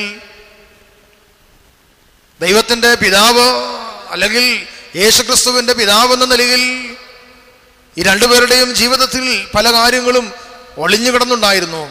ഒന്ന്, ചിന്തയിൽ ചൈതന്യം. ചിന്തയിൽ ചൈതന്യം. നമുക്ക് ചിന്തയിൽ എന്താ ഉള്ളേ? അടുത്തിരുന്നാൽ ആരെങ്കിലും ഒരാളെ നമ്മൾ കൊല്ലും, അല്ലേ? വാക്കുകൊണ്ട് പോലും എങ്കിലും നോവിക്കും, അല്ലേ? ചിന്തയിൽ ചൈതന്യമുള്ളവരായിരുന്നു. രണ്ടാമത് അവിടെ ഓർപ്പിക്കുന്നത് വാക്കിൽ വെളിച്ചം. ചിന്തയിൽ ചൈതന്യവും വാക്കിൽ വെളിച്ചവും. മൂന്നാമത് കർമ്മത്തിൽ കാരുണ്യവും ഈ രണ്ട് വ്യക്തിത്വങ്ങളിലുണ്ടായിരുന്നു. ഒന്നുകൂടെ ഞാൻ ഓർപ്പിക്കാം. ചിന്തയിൽ ചൈതന്യം, വാക്കിൽ വെളിച്ചം, കർമ്മത്തിൽ കാരുണ്യം, അല്ലേ? ചൈതന്യവും വെളിച്ചവും കാരുണ്യവും ഒക്കെ ആരാ? അതെല്ലാം ദൈവം തന്നെയാണ്, അല്ലേ? ദൈവം ഒഴികെ ഒന്നുമില്ല. ദൈവമില്ലാതെ ഞങ്ങളുടെ ജീവിതത്തിൽ ഒന്നുമില്ല. ഇതാണ് പരിശുദ്ധ കന്യാമറിയാമിനെയും ജോസഫിനെയും വേർതിരിച്ച് കാണുവാനുള്ളതായ ആ ഒരു വലിയ പ്രത്യേകത ഞാൻ കാണുന്നത്. ദൈവമില്ലാതെ മറ്റൊന്നുമില്ല. ദൈവം ആരുടെ കൂടെ ഉണ്ട്? അവരുടെ കൂടെ തന്നെ ഉണ്ട്, അല്ലേ? ദൈവം അവരുടെ കൂടെ തന്നെ ഉണ്ട്. ഇമ്മാനുവേലിന് ജന്മം കൊടുക്കുകയാണ്, അല്ലേ?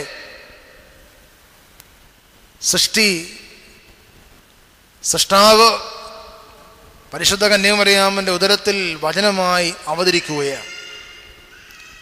വചനമായി അവിടെ അവതരിക്കുകയാണ്. ജോസഫ് മറിയമിനെ ഒറ്റപ്പെടുത്തുന്നില്ല. ജോസഫ് ഒറ്റയ്ക്കായിട്ടുമില്ല. രണ്ടും വാക്കുകൾ ശ്രദ്ധിച്ചോണം. ജോസഫ് മറിയമിനെ ഒറ്റപ്പെടുത്തിയോ?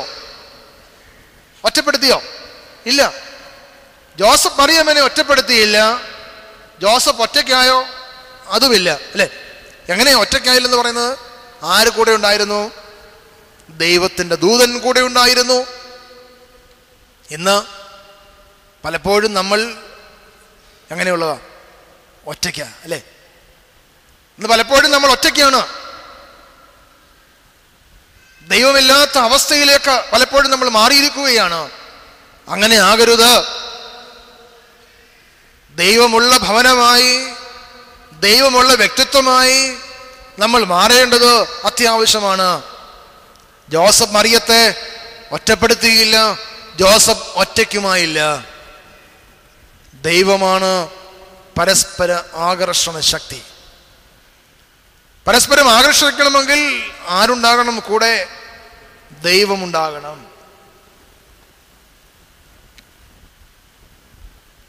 ഞാൻ ആദ്യമേ സൂചിപ്പിച്ചുവല്ലോ, ജോസഫ് നീതിമാനായിരുന്നു എന്ന്. അവൻ ഈ ലോകത്തിന് അടിമയായിരുന്നു. അവൻ ഈ ലോകത്തിന് അടിമയല്ലായിരുന്നു. നീതിമാനായിരുന്നെങ്കിലും അവൻ മനുഷ്യനായിരുന്നു. ലോക മനസ്സിന്റെ അടിമയല്ലായിരുന്നു. അതാണ് ഈ കന്യകമറിയാമിനെ ഉപേക്ഷിക്കാതിരിക്കുവാൻ തക്കവണ്ണം അവന് സാധ്യമായത്. ദൈവത്തോടുള്ള ആലോചനയിൽ അവൻ ലോകത്തിന് ഇതരനായിരുന്നു. ലോകത്തിന് ഇതരനായി തീരുകയാണ്. അവിടെയാണ് ഞാൻ സൂചിപ്പിച്ചത്. അവൻ നീതിമാനായിരുന്നെങ്കിലും അവൻ മനുഷ്യനായിരുന്നു. ലോകത്തിന് അടിമയല്ലായിരുന്നു. നമ്മളിന്ന് പലപ്പോഴും ആർക്കടിമയാണ്? ലോകത്തിന് അടിമയാണ്. കമ്പോള സംസ്കാരത്തിന് അടിമയാണ്, അല്ലേ? രണ്ടെടുത്താൽ ഒന്നുകൂടെ ഫ്രീ, അല്ലേ? എന്നാലും നമ്മളവിടെ പോകും, അത് കിട്ടുന്നിടത്ത് പോകും, അല്ലേ? യഥാർത്ഥമായി എൻ്റെ വാല്യൂ കൊടുത്ത് സാധനം വാങ്ങിക്കുവാൻ നമ്മൾ ആഗ്രഹിക്കുന്നില്ല. 10 രൂപ കൊടുത്താൽ 20 രൂപയുടെ സാധനം കിട്ടുന്നിടത്തേക്കാണ് നമ്മൾ യാത്രയാവുന്നത്, അല്ലേ? ലോകത്തിന് നമ്മൾ പലപ്പോഴും അടിമകളായി തീരുകയാണ്. കമ്പോള സംസ്കാരത്തിന് അടിമകളായി തീരുകയാണ്. അതല്ല ജോസഫിൽ കണ്ടത്. ജോസഫ് ദൈവത്തിനോട് കൂടെ ഉണ്ടായിരുന്നു. ലോകത്തിന്റെ അടിമയല്ലായിരുന്നു. മുൻപിൽ ജീവനായി നിൽക്കുന്ന സത്യത്തെ നമുക്ക് കാണുവാൻ കഴിയണം. യേശുദാൻ ഓർപ്പിക്കുന്നുണ്ടല്ലോ, ഞാൻ വഴിയും സത്യവും ജീവനും ആകുന്നു. ഞാൻ വഴിയും സത്യവും ജീവനുമാകുന്നു. ഞാൻ വഴിയാണ്, എന്നിൽ കൂടി നീ സഞ്ചരിക്കൂ. ഞാൻ സത്യമാണ്, എന്നെ സംസാരിക്കൂ. ഞാൻ ജീവനാണ്, എന്നിൽ കൂടി നീ ജീവിക്കൂ. ഇതാണ് യേശുദാൻ ഓർപ്പിക്കുന്നത്. ഞാൻ വഴിയും സത്യവും ജീവനുമാകുന്നു എന്നുള്ളത് വളരെ വ്യക്തമായി പറയുന്നത്. മാനുഷികമായ നീതിയിൽ നിന്ന് ദൈവികമായ നീതിയിലേക്ക് കടക്കുവാൻ വെമ്പുന്നതായ ഒരു മനസ്സിന്റെ ഉടമയായിരുന്നു. ദൈവികമായ നീതിയിലേക്ക് ഈ മനുഷ്യൻ യാത്ര ചെയ്യുകയാണ്. അതുകൊണ്ട് വീണ്ടും അവിടെ ഓർപ്പിക്കുന്നത്, ദൈവത്തിന്റെ വഴികൾ, ഞാൻ പറഞ്ഞല്ലോ, ദൈവത്തിന്റെ വഴികൾ നമ്മുടെ വഴികളല്ല. നമ്മുടെ വഴികൾ ദൈവത്തിന്റെ വഴികളും അല്ല. ദൈവം സഞ്ചരിക്കുന്ന വഴിയിൽ കൂടി ഞാനും നിങ്ങളും സഞ്ചരിക്കുമ്പോഴാണ് ദൈവികമായ ചിന്തകളെ ആ ഒരുക്കത്തോടു കൂടി സ്വീകരിക്കുവാൻ നമുക്ക് സാധിക്കുന്നത്. ജോസഫിന്റെ ഉറക്കത്തിൽ ഉള്ളതായ ഒരു സംവാദമുണ്ട്. ജോസഫിന്റെ ഉറക്കം എന്ന് പറയുന്നത് ദൈവവുമായുള്ള ജോസഫിന്റെ സംവാദമാണ്. ജോസഫിന്റെ നിദ്ര ഓരോ മനുഷ്യരും കടന്നു പോകേണ്ടതായ ആത്മസംഘർഷങ്ങളുടെ അപൂർവമായ വേളകളാണ്. നീതിമാനായവൻ മനസ്സിന്റെ വേലിയേറ്റങ്ങൾ അനുസൃതമായി പ്രവർത്തിക്കുന്നവനായിരുന്നില്ല. നീതിമാൻ എന്ന ഈ മഹത് വ്യക്തി മനസ്സിന്റെ വേലിയേറ്റങ്ങൾക്ക് അനുസൃതമായി പ്രവർത്തിക്കുന്നവനായിരുന്നില്ല. ഞാൻ നിങ്ങളും മനസ്സിന്റെ വേലിയേറ്റങ്ങൾക്കനുസരിച്ച് ക്ഷോഭിക്കാറുണ്ട്, ദേഷ്യപ്പെടാറുണ്ട്, എല്ലാം ചെയ്യാറുണ്ട്. പക്ഷേ നീതിമാനായവൻ വളരെ പരിപക്വതയോടെ ദൈവസന്നിധിയിൽ നിലനിൽക്കുവാൻ ആഗ്രഹിക്കുകയാണ്.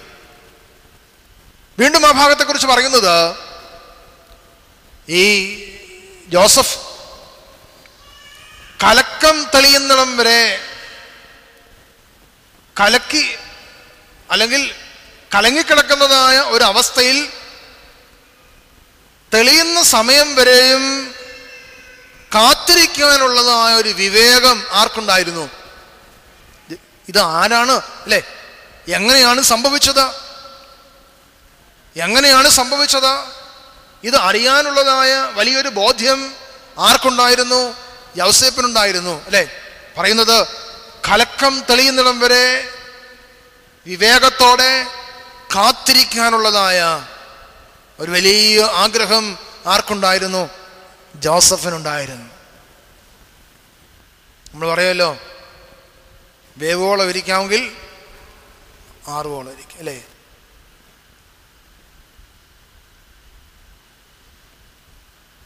ജീവിതത്തിൻ്റെ ഓരോ വശങ്ങളാണ് ഞാൻ സൂചിപ്പിച്ചത്. കലക്കം തെളിയുന്നിടം വരെ അതിൻ്റെ സത്യമായ അവസ്ഥ എന്തെന്ന് കണ്ടുപിടിക്കാൻ വിവേകത്തോടുകൂടി ആരിരുന്നു? ജോസഫ് ഇരിക്കുകയാണ്. നോക്കി പഠിക്കേണ്ട കാര്യമാണ്. വളരെ തെളിമയോടെ ജീവിതത്തെ സംസ്കരിക്കേണ്ടതായ അത്യാവശ്യത്തെയാണ് ഇവിടെ നമുക്ക് ഭാഗം കാണുന്നത്. ജീവിതം ഒരു പുഴ കണക്കെ ഇങ്ങനെ ഒഴുകുകയാണ്. എന്താണ്? കരഞ്ഞും നിലവിളിച്ചും അസ്വസ്ഥതപ്പെട്ടും ചിന്തയും ചിതറിയും നൊമ്പരപ്പെട്ടും ഓടുന്നൊരു പുഴ. പ്രയാസങ്ങളുടെ മധ്യത്തിൽ നമ്മളിങ്ങനെ ഓടുകയാണ്. ഒരു പുഴ പോലെ ഇങ്ങനെ ഒഴുകുകയാണ്. ഈ പുഴ ചെല്ലുന്നത് എവിടെയാണ്? നമ്മുടെ ഈ മുമ്പിൽ കൂടെ പോകുന്നതായ പമ്പാ നദിയും അച്ചൻകോവിലാറും വേമ്പനാട് കായലും ഒക്കെ ചെന്ന് സംഗമിക്കുന്നത് എവിടെയാ? കടലിലാണ് അല്ലേ? കടൽ എങ്ങനെ കിടക്കുന്നേ? അതിന് തീരത്തോട് ചേർന്ന ഭാഗം പലപ്പോഴും പ്രയാസത്തിന്റെ അനുഭവങ്ങൾ ഉണ്ടാകാം. പക്ഷെ അതിൻ്റെ അകത്തേക്ക് കയറി ചെല്ലുമ്പോൾ അവിടെ കാണുന്നത് എന്താണ്? ശാന്തമായ കടൽ. ശാന്തമായ കടൽ. ഈ ശാന്തമായ കടലാണ് ദൈവ സാന്നിധ്യത്തെ സൂചിപ്പിക്കുന്നത്. അപ്പൊ ഈ പുഴ ഒഴുകുന്നത് കരഞ്ഞും തെളിഞ്ഞും കലങ്ങിയും മറിഞ്ഞും ഒക്കെ ഒഴുകുകയാണ്. ഞാനത് ആദ്യമേ സൂചിപ്പിച്ചത്, ജീവിതം ഒരു യാത്രയാണ്. ജീവിതത്തിൻ്റെ യാത്രയിൽ അവസാനം നാം എവിടെ ചെല്ലേണ്ടി വരും? ദൈവസന്നിധിയിൽ ചെല്ലേണ്ടി വരും. അവിടെ മാത്രമേ നമുക്ക് എന്തുള്ളൂ? ഒരു സ്വസ്ഥത ഉണ്ടാവുകയുള്ളൂ. സ്വസ്ഥതയുടെ അനുഭവം അവിടെ മാത്രമേ ഉണ്ടാവുകയുള്ളൂ, അല്ലേ? ജോസഫിൻ്റെ ജീവിതത്തിൻ്റെ ആത്മീയമായ കാഴ്ചയെ സംബന്ധിച്ച് നമ്മൾ ചിന്തിക്കുമ്പോൾ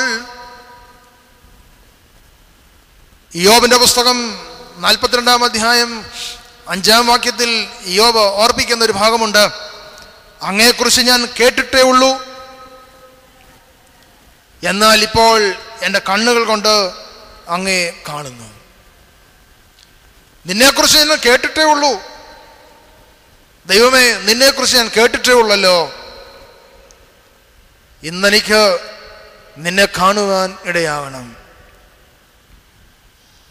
അക്കരപ്പച്ചകൾ വല്ലാതെ നമ്മെ മോഹിപ്പിക്കുന്നതായ കാലഘട്ടത്തിലാണല്ലോ നാം ജീവിക്കുന്നത്. കാഴ്ചകൾക്ക് മങ്ങലുണ്ട്, കാഴ്ചകൾക്ക് തെളിമയില്ല. മനുഷ്യരെ കാണുന്നത് മരങ്ങളായിട്ടാണ് കാണുന്നത്. തിമിരം ബാധിച്ച കണ്ണുകൾ നമുക്കുണ്ട്. എന്നാൽ പുറമേ കാണുന്നതല്ല അകമേ കാണുവാൻ കഴിയുന്നത്. പുറമേ കാണുന്നതല്ല അകം. യോസഫിന്റെ ജീവിതത്തിൽ തെളിഞ്ഞും ദൈവ സാന്നിധ്യ ബോധത്തിൽ നിലനിൽക്കുവാനുള്ളതായ ബോധ്യമുണ്ടായത് ദൈവത്തോട് ആലോചന കഴിച്ചത് കൊണ്ടായിരുന്നു. ദൈവത്തോട് ആലോചന കഴിച്ചതായ യോസഫ് തികച്ചും സമൂഹത്തിൽ നിന്ന് വ്യത്യസ്തനായി ജീവിക്കുന്നു എന്നുള്ളതാണ് നമുക്കിവിടെ കാണുവാൻ കഴിയുന്നത്. അതുകൊണ്ട് 30-ാം വാക്യം ഓർപ്പിക്കുമ്പോൾ, ഇങ്ങനെ നനച്ചിരിക്കുമ്പോൾ കർത്താവിന്റെ ദൂതൻ അവന് സ്വപ്നത്തിൽ പ്രത്യക്ഷനായി, ദാവീദിന്റെ മകനായ യോസഫെ, നിന്റെ ഭാര്യയായ മറിയെ ചേർത്തുകൊള്ളുവാൻ ശങ്കിക്കേണ്ട. അവൾ ഉൽപ്പാദിതമായത് പരിശുദ്ധാത്മാവിനാലാവും. അവൾ ഒരു മകനെ പ്രസവിക്കും. അവൻ തന്റെ ജനത്തെ അവരുടെ പാപങ്ങളിൽ നിന്ന് രക്ഷിപ്പാനിരിക്കുകൊണ്ട് നീ അവന് യേശുവെന്ന് പേരിടണം. എൻ്റെയും നിങ്ങളുടെയും പാപങ്ങളിൽ നിന്ന് രക്ഷിക്കുവാനാണ് പിതാവാം ദൈവം സ്വന്തം പുത്രനെ എങ്ങോട്ട് അയച്ചത്? ലോകത്തിലേക്ക് അയച്ചത്. അവിടെ ഈ ലോകം എന്ന് പറയുന്നത് വളരെ ശ്രദ്ധേയമായി കാണുമ്പോൾ കലുഷിതമാണ്, കലുഷിതമായ അനുഭവമാണ് ഇവിടെയൊക്കെ നമുക്ക് കാണുവാൻ തക്കവണ്ണം കഴിയുന്നത്. അതുകൊണ്ട് നാം ഓർത്തിരിക്കേണ്ടത്, ജീവിതത്തിൻ്റെ സായാഹ്നങ്ങളിൽ ദൈവത്തെ മഹത്വപ്പെടുത്തുവാൻ കഴിയുന്നുവെങ്കിൽ അത് ശ്രേഷ്ഠമായ ഒരു തലമായിട്ട് വേണം അവിടെ കാണുവാൻ തക്കവണ്ണം ഇടയാകേണ്ടത്. നിങ്ങളുടെ ശ്രദ്ധ ഒരു ഭാഗത്തിലേക്കും കൂടി ഞാൻ കൊണ്ടുപോവുകയാണ്. ജോസഫിനും വിശുദ്ധ കന്യകമറിയാമിനും യേശു എന്ന ദൈവപുത്രൻ ജനിച്ചു. അവനെ ദേവാലയത്തിൽ കൊണ്ടുപോകുന്ന ഒരു ചടങ്ങുണ്ട്. അതിനുശേഷം പെരുന്നാളുകൾക്ക് ക്രമീകൃതമായ നിലയിൽ അവരിങ്ങനെ യാത്രയാവുകയാണ്. വിശുദ്ധനായ ലൂക്കോസിന്റെ സുവിശേഷം 2-ാം അധ്യായം 41-ാം വാക്യത്തിൽ അവിടെ പറയുന്നത്, അവന്റെ അമ്മയപ്പന്മാർ ആണ്ടുതോറും പെസഹ പെരുന്നാളിന് യെരുശലേമിലേക്ക് പോകും. ആരാണ് അമ്മയപ്പന്മാർ? യോസെഫും മറിയമും, അല്ലേ? നമ്മൾ ആദ്യം ചിന്തിച്ചു, ജോസഫ് ആരായിരുന്നു? അവൻ നീതിമാനായിരുന്നു, വിവേകത്തോട് പെരുമാറിയവനായിരുന്നു, ദൈവത്തോട് ആലോചന കഴിച്ചവനായിരുന്നു, അല്ലേ? 3 കാര്യങ്ങൾ നമ്മളോട് പറഞ്ഞു, അല്ലേ? വളരെ തലമുറകൾക്ക് കൊടുക്കുന്നതായ ഒരു സന്ദേശവും കൂടി ലൂക്കോസ് എവൻഗലിസ്റ്റ് അവിടെ ഓർപ്പിക്കുന്നത്, അവന്റെ അമ്മയപ്പന്മാർ ആണ്ടുതോറും പെസഹ പെരുന്നാളിന് യെരുശലേമിലേക്ക് പോകും. നമുക്കറിയാം, കുടുംബ പശ്ചാത്തലം നാം ശ്രദ്ധിക്കുമ്പോൾ യേശുവിൻ്റെ കുടുംബ പശ്ചാത്തലം ക്രമീകൃതമായ നിലയിൽ ദൈവികമായ അവബോധത്തിലേക്ക് നയിക്കുന്നതായിരുന്നു. ജോസഫും മറിയമും ദേവാലയത്തിൽ പോയി. കൂടെ ആരുണ്ടായിരുന്നു? യേശു തമ്പുരാനുണ്ടായിരുന്നു. തിരികെ മടങ്ങി വന്നു. മടങ്ങി വന്നപ്പോൾ ആര് കൂടെയില്ല എന്നാണ് കാണുന്നത്? യേശു തമ്പുരാൻ കൂടെയില്ല എന്ന് മനസ്സിലാക്കുകയാണ്. ദേവാലയത്തിൽ നിന്ന് ഒരു ദിവസം പിന്നിട്ടു, യാത്ര ചെയ്തു. അവർ വിചാരിച്ചു ആരുടെ കൂടെ കാണും? മറ്റുള്ള കുടുംബക്കാരുടെ കൂടെ കാണും, അല്ലേ? ഗോത്രക്കാരുടെ കൂടെ കാണുമെന്ന് വിചാരിച്ചു. അവിടെ അന്വേഷിച്ചു, ആരെ കണ്ടെത്തിയില്ല? യേശുവിനെ കണ്ടെത്തിയില്ല.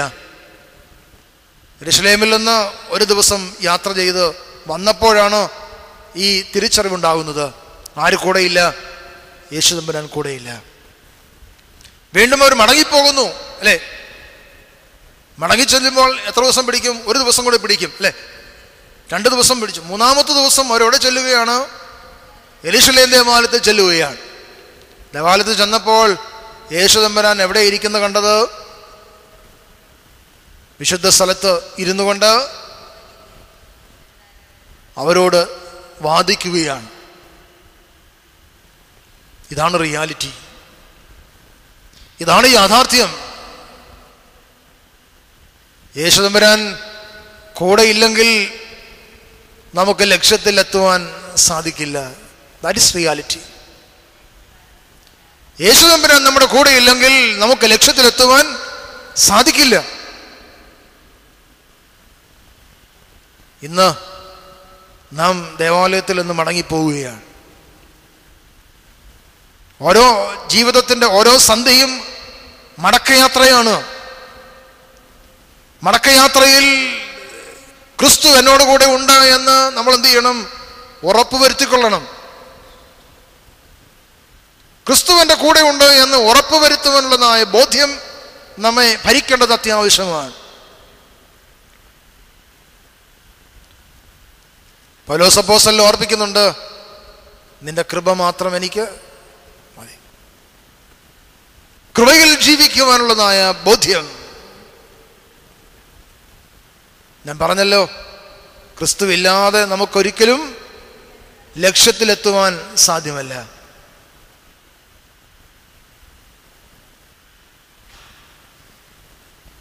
അവൻ്റെ വഴിയിൽ കൂടി സഞ്ചരിക്കുവാൻ നമുക്ക് കഴിയണം. ഇമ്മാനുവേൽ, ദൈവം നമ്മോട് കൂടെ ഉണ്ടെന്ന് അർത്ഥമുള്ളതായ യേശുവിൻ്റെ കൂടെ സഞ്ചരിക്കുവാൻ നമുക്ക് കഴിയണം. ദൈവത്തോടു കൂടെ സഞ്ചരിക്കുവാൻ നമുക്ക് കഴിയണം. പരിശുദ്ധമായ നോമ്പിൻ്റെ ദിനങ്ങൾ അപ്രകാരമുള്ള ക്രമീകരണത്തിലേക്ക് ആകുന്നുവെങ്കിൽ ക്രിസ്തു യേശുവിനെ നൊന്ത് പ്രസവിക്കുവാനുള്ളതായ ദൗത്യം നാം ഏറ്റെടുക്കും. ക്രിസ്തുവിനോടുകൂടെ എപ്പോഴും ഉണ്ടാകണം.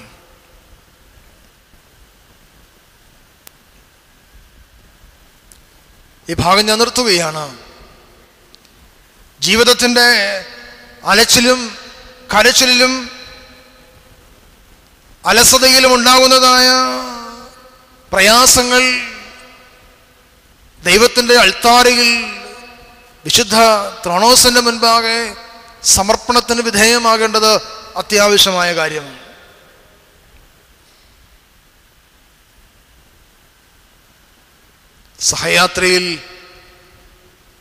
സഹയാത്രികർ പല തരത്തിലുള്ളവരാകാം. എന്നാൽ ദൈവം എൻ്റെ സഹയാത്രക്കാരനായി എന്നും കൂടെ ഉണ്ടാകണമേ എന്ന് നിരന്തരമായി പ്രാർത്ഥിക്കുകയും ചെയ്യാം. പലപ്പോഴും ഓർപ്പിക്കുന്ന ഒരു കാര്യമുണ്ട്. ഒരു വ്യക്തി മാനസികമായ വികാരങ്ങൾക്ക് അടിമപ്പെട്ടുകൊണ്ട് എന്ത് വേണമെന്ന് ചിന്തിച്ചുകൊണ്ട് കരയിൽ കൂടി ഇങ്ങനെ യാത്രയാവുകയാണ്. സംസാരിക്കുന്നുണ്ട്, അവൻ ദൈവത്തോട് സംസാരിക്കുന്നുണ്ട്, ഞാൻ എന്താണ് ചെയ്യേണ്ടത്? അവൻ നോക്കിയപ്പോൾ തിരിഞ്ഞു നോക്കുന്ന സന്ദർഭത്തിൽ അവൻ്റെ കൂടെ വേറൊരാളുടെയും കൂടെ കാൽപ്പാടുകളുണ്ടായിരുന്നു. അവൻ തിരിച്ചറിയുകയാണ്, ദൈവം എന്നോട് കൂടെ ഉണ്ട്,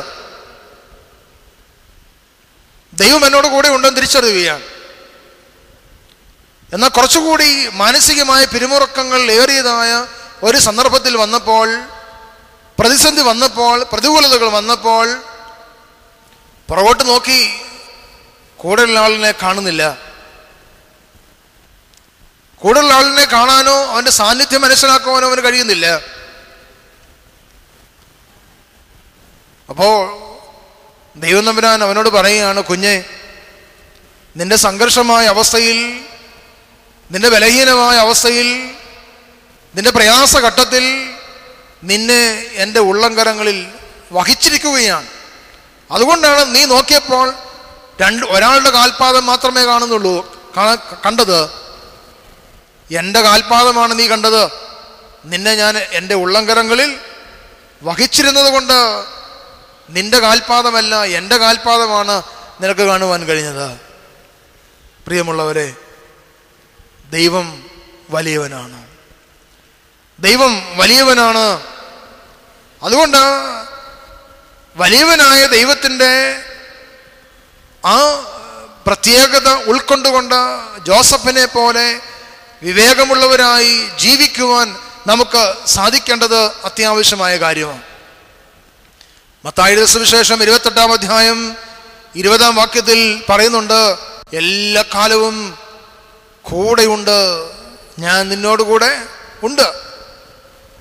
എല്ലാ കാലവും ഞാൻ നിന്നോട് കൂടെ ഉണ്ടെന്നുള്ളതായ ഉറപ്പ് സമ്പാദിക്കേണ്ടത് അത്യാവശ്യമായ കാര്യമാണ്. യേശുവിൻ്റെ ജീവിതത്തിൻ്റെ സഹയാത്രികനാണ്, യേശുവിൻ്റെ ജീവിതത്തിൻ്റെ സഹയാത്രികനാണ്. അവിടെ പാട്ടുകാരൻ ഓർപ്പിക്കുന്നുണ്ട്, കുറെ കൂടെ നടക്കുന്നു ദൈവം, പകലിൽ കൂട്ടിനിരിക്കുന്നു, ഇരുളിൽ ദൈവം എന്നോട് കൂടെ ഉണ്ട്. അതുകൊണ്ടാണ് ഞാൻ ഓർപ്പിച്ചത്, ദൈവം നമ്മോട് കൂടെ അർത്ഥമുള്ള ഇമ്മാനുവേൽ. ഇസ്രായേലിന്റെ ചരിത്രം നാം പരിശോധിക്കുമ്പോൾ അവരും ഒരു യാത്ര ചെയ്യുകയാണ്. ദൈവം അവരെ സ്വാന്തനിപ്പിക്കുന്നുണ്ട്, ദൈവം അവരെ സമാധാനപ്പെടുത്തുന്നുണ്ട്. ഗാഢമായ ബന്ധത്തിൽ വളരെ ഹൃദയസ്പർശിയായി യഹോവയായ ദൈവം അവരോട് സംസാരിക്കുന്നുണ്ട്. പക്ഷെ പലപ്പോഴും അവർക്ക് കേൾക്കുവാനുള്ളതായ ബോധ്യതലം ഉണ്ടാവുന്നില്ല. പക്ഷേ പുതിയ നിയമത്തിൽ കടന്നു വരുമ്പോൾ പരിശുദ്ധ കന്യകമറിയാമും വിശുദ്ധനായ യോസേഫും ദൈവത്തിൻ്റെ ആലോചനകളെ കേൾക്കുകയും അതനുസരിച്ച് ജീവിതത്തെ ക്രമീകരിക്കുകയും ചെയ്തതുകൊണ്ട് സമൂഹത്തിൽ ഒറ്റപ്പെടുവാൻ അവര് ഇടയായില്ല. സമൂഹത്തിൽ ഒറ്റപ്പെടുവാൻ അവരെ ദൈവം തമ്പുരാൻ സമ്മതിച്ചില്ല എന്ന് വേണം കരുതുവാൻ. നമുക്കറിയാമല്ലോ, ഉൽപ്പത്തിയുടെ ആദ്യ ഭാഗങ്ങൾ നാം വായിക്കുമ്പോൾ പർദീസയുടെ അനുഭവത്തിലും ദൈവം, യഹോവയാ ദൈവം ആദ്യ മാതാപിതാക്കളോടും ഉണ്ടായിരുന്നു. ഞാൻ അതുകൊണ്ടാണ് ആദ്യം ഓർപ്പിച്ചത്, നമ്മൾ പലപ്പോഴും ഏദനിൽ തന്നെയാണ്. പക്ഷെ നമ്മൾ പലപ്പോഴും തിരിച്ചറിയുന്നില്ല, പാപം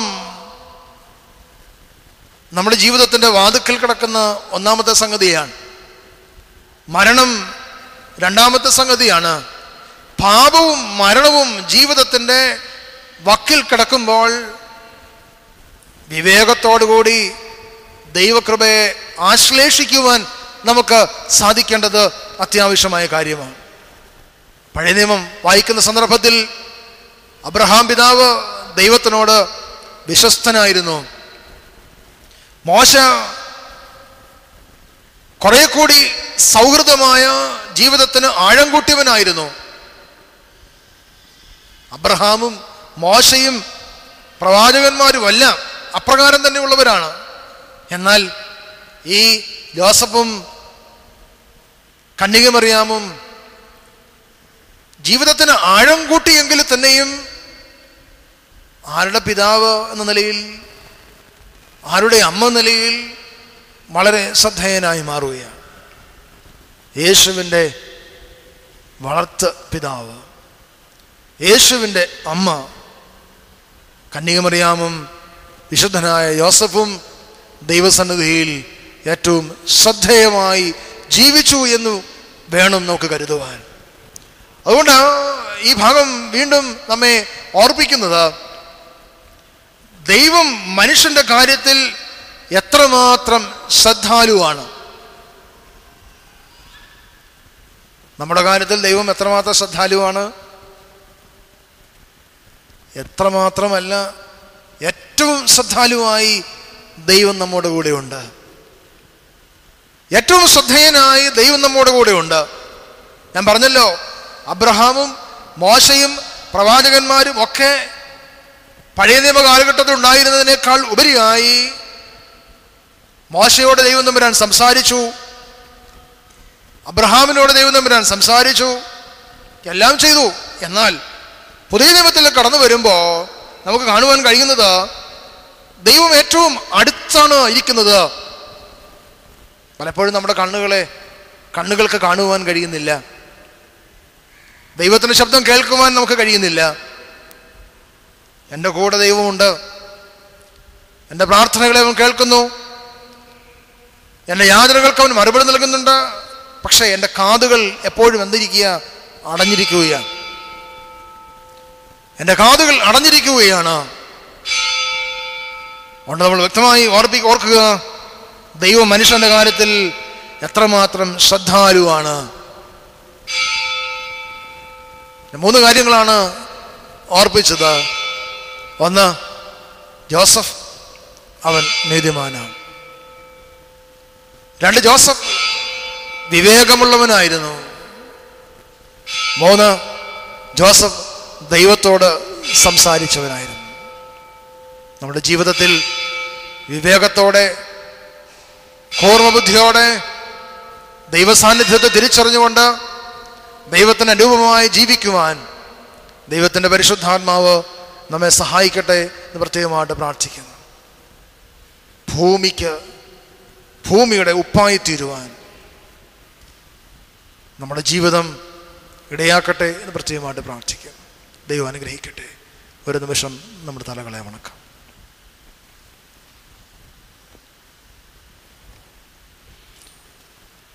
ഞങ്ങൾക്ക് വേണ്ടി കാൽവറിയിൽ യാഗമായി തീർന്ന ദൈവം തമ്പുരാനെ, നിസ്തുലമായ സ്നേഹത്തിന് മുമ്പിൽ ഞങ്ങൾ നിന്റെ സന്നിധിയിൽ വണങ്ങുന്നു.